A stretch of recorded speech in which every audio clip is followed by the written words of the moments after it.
네, 안녕하세요. IRS에서 온 편지. 그 봉투만 봐도 심장이 덜컥 내려앉는 경험 다들 있으시죠? 네, 그럼요. 누구나 그럴 겁니다. 하지만 오늘 여러분이 공유해 주신 자료들을 통해서요, 이 불안감을 좀 명확한 이해랑 전략으로 바꿔보겠습니다. 네, 오늘 딥다이브의 미션이 바로 그겁니다.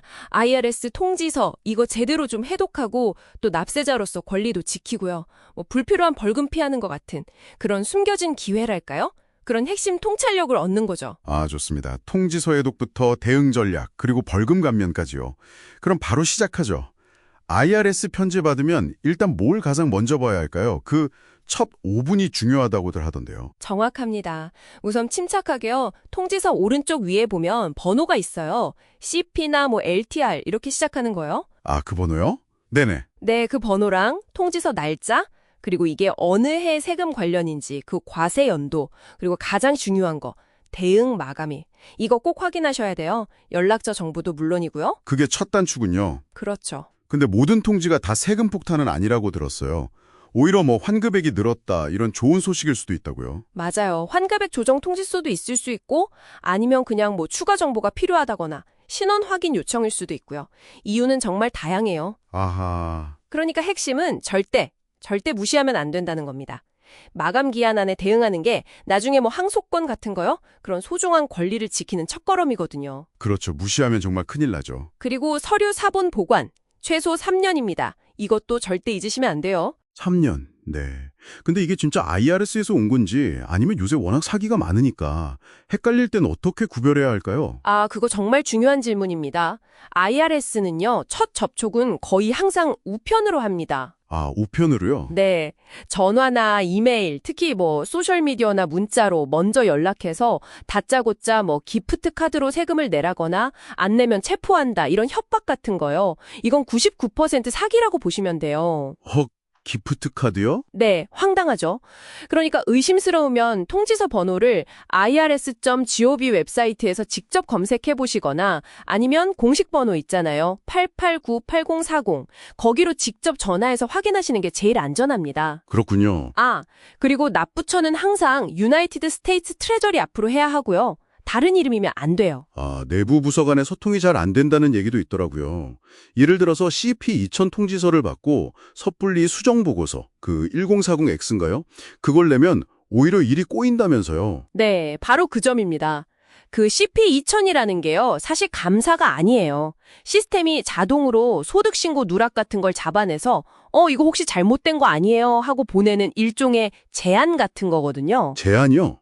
그냥 내라는 게 아니고? 네. 근데 이걸 모르고 그냥 수정보고서 1040X를 딱 제출해버리면 이게 엉뚱한 부서로 넘어가요. 그러면서 처리가 지연내고 원래 CP2000 절차대로 했으면 안 내도 될 세금까지 부과될 수도 있고요. 와, 복잡하네요. 그렇죠. 그래서 각 통지서에 맞는 올바른 절차 그리고 올바른 부서에 대응하는 게 정말 중요합니다. 그 CP2000 소득 불일치 통지서요? 방금 말씀하신 것처럼 이게 제한일 뿐이고 심지어 3건 중 1건은 추가 세금 없이 그냥 해결된다는 거. 이거 정말 놀라운데요. 네, 그렇죠. 많은 분들이 이걸 그냥 최종 고지서처럼 생각하고 달벅 돈을 내시거나 아니면 너무 방어적으로 나가시는데 그럴 필요가 없다는 거죠. 그럼 어떻게 대응하는 게 현명할까요? 이걸 받으면? 일단 당황해서 바로 동의하거나 아까 말씀드린 1410X 제출 이건 피해야 하고요. 30일 안에 시간 모자라면 연장 요청도 가능합니다. 어쨌든 그 안에 통지서에 같이 온 응답 양식으로 대응을 하셔야 해요. 응답 양식으로요? 네. 만약 동의하지 않으시면 왜 동의하지 않는지 명확하게 밝히고 그걸 뒷받침할 증빙 서류를 꼭 첨부해야죠. 증빙 서류라면 예를 들어 어떤 걸까요? 예를 들어서 IRS가 주식 매각할 때 그 원가, 그러니까 처음 주식 살 때 얼마였는지 그 정보를 놓치는 경우가 아주 흔해요. 네네. 그럴 때는 증권사에서 받은 명세서 같은 자료로 이거 봐라, 내 원가는 이거다 하고 반박하는 거죠. 그렇군요. 그리고 아예 그 답변서에다가 만약 내 주장을 IRS가 받아들이지 않으면 나는 항소실, 에필스 검토를 원한다 이렇게 미리 써두는 게 좋아요. 그리고 벌금 면제 가능성, FTA나 합리적 사유 같은 것도 같이 주장하는 게 좋고요. 와, 처음부터 아주 전략적으로 접근해야겠네요. 근데 CP2000처럼 좀 복잡한 경우도 있지만 좀 간단하거나 오히려 좋은 소식인 통지서들도 있잖아요. 네, 물론이죠. CP12 같은 경우는 환급액이 미뤘다는 거니까 뭐 이건 아주 반가운 소식이죠.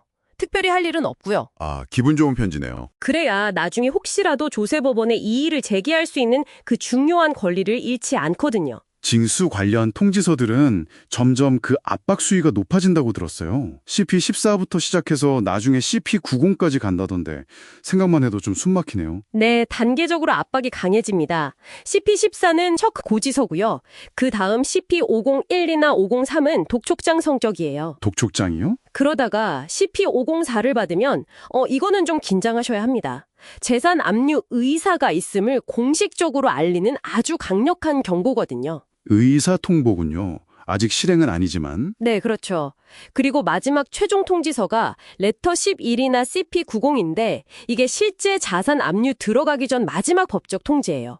여기에는 30일 안에 징수 절차 적법성 심리, CDP 히어링이라고 하죠. 이걸 요청할 권리가 있다는 내용이 들어 있습니다. CDP 심리 요청이요? 네, 이게 정말 중요해요. 이걸 요청하면 일단 징수 절차가 멈추거든요. 그리고 그 사이에 해결책을 IRS와 협상할 수 있는 핵심적인 기회가 생기는 겁니다. 와, 정말 중요한 권리네요. 이렇게 압박이 들어오는데 혹시 벌금이라도 좀 줄일 방법이 있다면 진짜 큰 도움이 될 것 같아요. 그 최초 위반 벌금 면제, FTA라는 제도가 있다면서요. 네, 아주 유용한 제도입니다.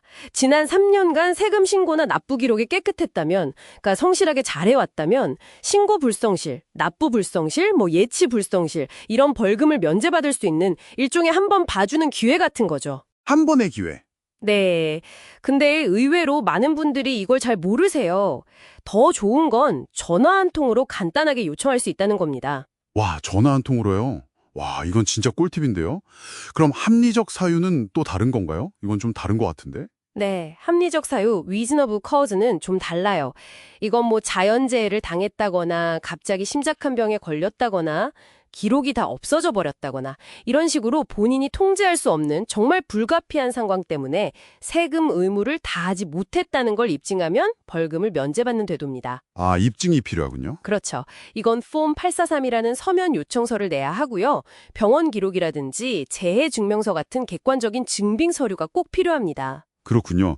FTA랑은 좀 다르네요. 네. 그래서 여기서 한 가지 전략적인 포인트가 나올 수 있어요. 만약에 예를 들어서 혼수 상태에 빠졌었다거나 하는 누가 봐도 이건 명백한 합리적 사유가 있는 경우 있잖아요. 네네. 그럴 때는 비교적 받기 쉬운 FTA 카드를 굳이 지금 쓰지 않고 아껴두는 거죠. 나중에 혹시 다른 일로 벌금이 나올 때를 대비해서요. 이번에는 합리적 사유만 주장하는 게 장기적으로 더 유리할 수 있다는 겁니다. 와, 이것까지 고려해서 전략을 짜야 하는군요. 정말 알아두면 힘이 되는 정보들이네요. 자, 정리해보면요. IRS 통지서, 이거 무조건 두려워할 게 아니라 정보를 가지고 좀 전략적으로 접근하면 충분히 관리 가능하다는 거네요. 네, 맞습니다. 통지서 내용을 정확히 파악하고 제때 올바른 방식으로 대응하고 또 항소권이나 벌금 감면 같은 내 권리를 적극적으로 활용하는 게 핵심이겠습니다. 정확히 보셨습니다. 마지막으로 여러분이 한번 좀 깊이 생각해 볼 만한 점을 던져드릴게요. IRS가 세금을 징수할 수 있는 기간에는요, 법적으로 10년이라는 시효가 있어요. Collection Statute Expiration Date, 줄여서 CSED라고 하는데요. 10년이 지나면 못 걷어간다. 네, 원칙적으로는 그렇습니다. 그런데 흥미로운 점은 뭐냐면 만약에 납세자가 세금 조정 제한 OIC를 신청한다거나 분할 납부를 요청한다거나 아까 말씀드린 그 CDP 심리를 요청하는 같은 구제 조치를 신청하면 이 10년짜리 시계가 잠시 멈춘다는 겁니다. 멈춘다고요? 네, 이걸 시효 정지, 톨링이라고 부릅니다. 당장의 압류를 피하려고 이런 구제 조치를 취하는 게 물론 필요할 때도 있죠. 하지만 이게 과연 장기적으로 항상 최선의 선택일까요?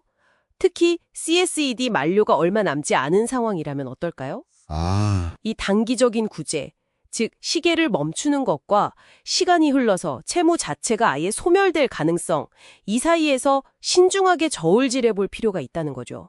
이 균형점을 고민해 보시는 것이 오늘 딥다이브의 마지막 질문입니다.